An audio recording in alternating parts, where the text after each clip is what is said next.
لو هدفك في الآيلتس more than 7 يبقى لازم تستخدم الأربع أنواع للجملة في كتاباتك، والأربع أنواع للجملة هما simple, compound, complex و compound complex.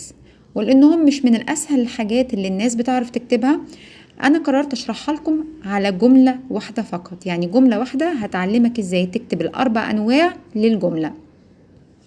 أول حاجة الجملة simple العادية بتبقى subject و verb و the rest of the sentence.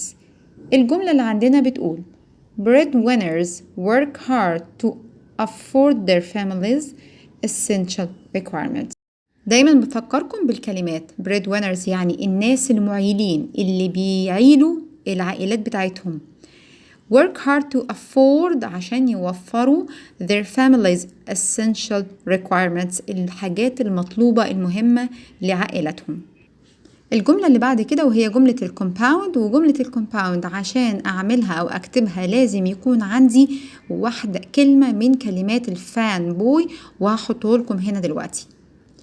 واللي أنا عملته عشان أحول الجملة السيمبل الأولى لجملة كومباوند هو حاجة بسيطة قوي، إن بعد ما خلصت الجملة أنا حطيت كوما وبط وكملت جملة جديدة بأيديا جديدة وفكرة جديدة.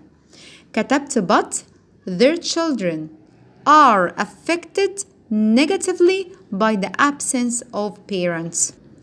يعني اللي عايزة أقوله إن ولكن أطفالهم بيتأثروا بشكل سلبي بغياب باباهم ومامتهم اللي هم absence اللي هو غياب البيرنتس. ولو لاحظنا هنا هنلاقي عندنا two subjects اللي هم breadwinners وعندنا children. عشان كده أنا عندي two complete meaning two complete sentences وصلتهم ببعض بالبut، عشان كده عملت جملة compound. نروح للجملة الكومبلكس، ومن أكتر الجمل اللي لو أنت كتبت بيها بتعلى السكور بتاعك هي الكومبلكس sentences. ودايما بنقول للطلبة كتر من الكومبلكس sentences اللي بتكتب بيها في الإساي عشان تعلي من الجراماتيكال range and accuracy بتاعك.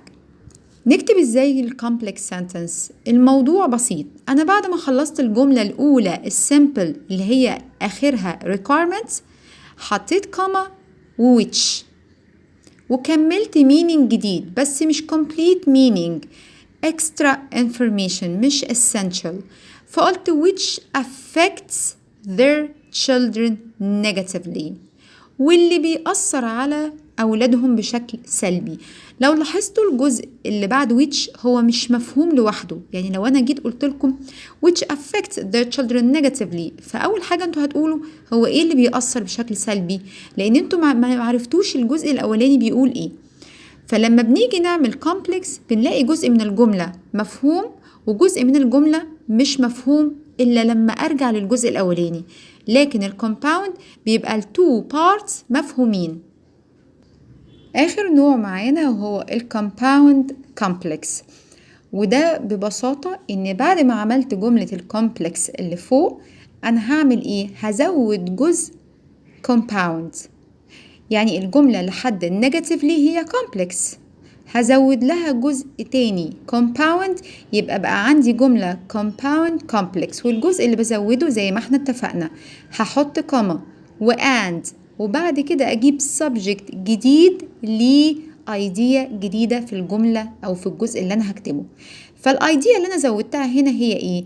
and societies carry the consequences، يعني المجتمع هو في الآخر اللي هيتحمل العواقب بتاع البيرنتس اللي هم ما بيقعدوش وقت كفاية مع أطفالهم، وكمان أطفالهم بيتأثر عليهم الموضوع ده بشكل سلبي.